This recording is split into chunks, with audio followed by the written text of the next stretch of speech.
Praise the lord. దేవుని పరిశుద్ధ నామానికి మహిమ కలుగును గాక. ఈ యొక్క ప్రత్యేకమైనటువంటి సమయాన్ని మనకిచ్చిన దేవాతి దేవుడికి మహిమ చెల్లించుకుంటున్నాం.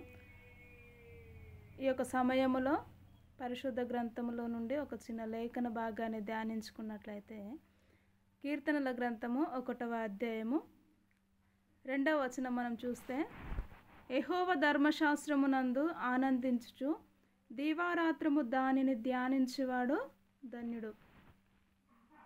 ఇక్కడ దావీదు భక్తుడు అంటున్నాడు, యెహోవా ధర్మశాస్త్రమునందు ఆనందించుచు దీవారాత్రము దానిని ధ్యానించువాడు ధన్యుడు అని మాట్లాడుతూ వస్తూ ఉంటున్నారు.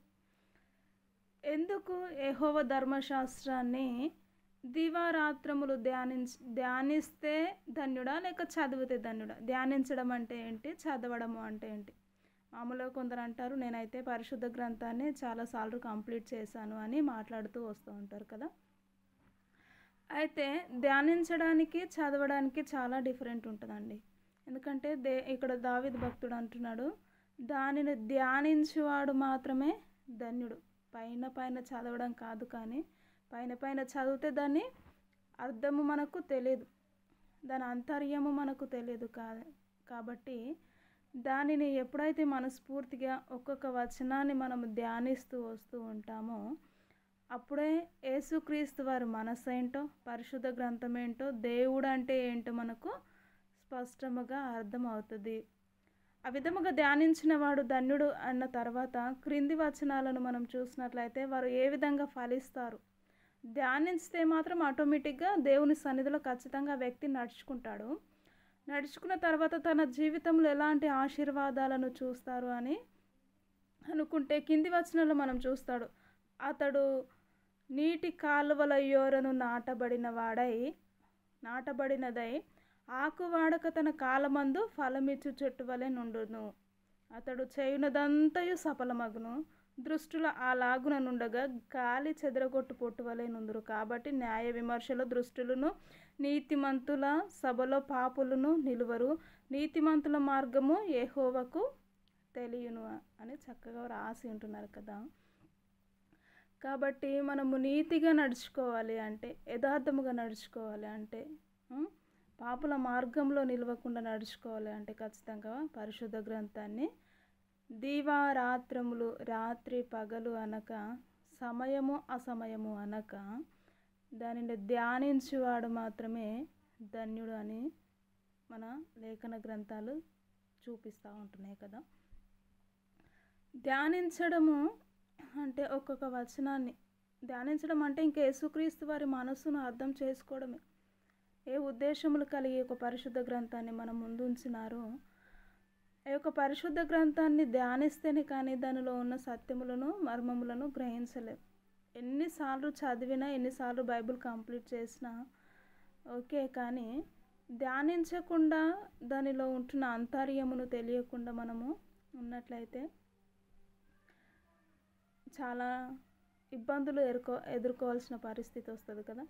కాబట్టి భక్తుడు అంటున్నాడు, యెహోవా ఆజ్ఞలను, యెహోవా ధర్మశాస్త్రమునందు ఎవరైతే యెహోవా ధర్మశాస్త్రాన్ని చదువుతూ అందులో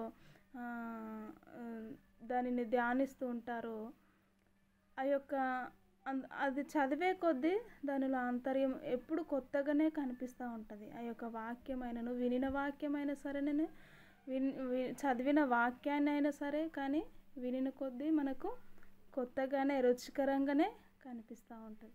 దావీదు భక్తుడు అంటాడు, నీ యొక్క వాక్యము నాకు మెదడు తిన్నట్టుగా ఉంటుంది, చక్కగా ఉంటుందా అని దానితో పోల్చినట్టుగా మనం చూస్తూ ఉంటాం కదా.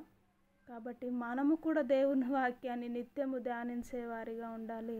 చదవడం మట్టుకే చదవడం కాదు, కానీ దానిని ధ్యానించి మన హృదయాంతరంగములో పెట్టుకొని, మన హృదయం అనే పలకల మీద దాన్ని రాసి ఉంచుకొని దాని ప్రకారము నడిస్తేనే మన జీవితంలో ఈ విధమైనటువంటి ఆశీర్వాదములను చూడగలము. కింద ఏ ఆశీర్వాదములు ఉన్నవి?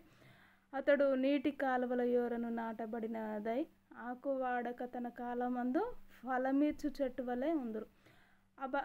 ఆ వ్యక్తి చదివినప్పుడు, దానిని ధ్యానించినప్పుడు ఆటోమేటిక్గా ఏ విధంగా ఈ లోకంలో నడవాలో, దేవునికి ఏ విధంగా దగ్గరగా జీవించాలో, ఆకువాడక తన కాలమందు ఫలమిచ్చు చెట్టు వలె నుందురు. ఒకానొక కాలము వస్తుంది, ఆ కాలంలో ఖచ్చితంగా ఫలాన్ని కోస్తాడు ఆ వ్యక్తి అన్నట్టుగా మాట్లాడుతూ వస్తుంటున్నారు కదా.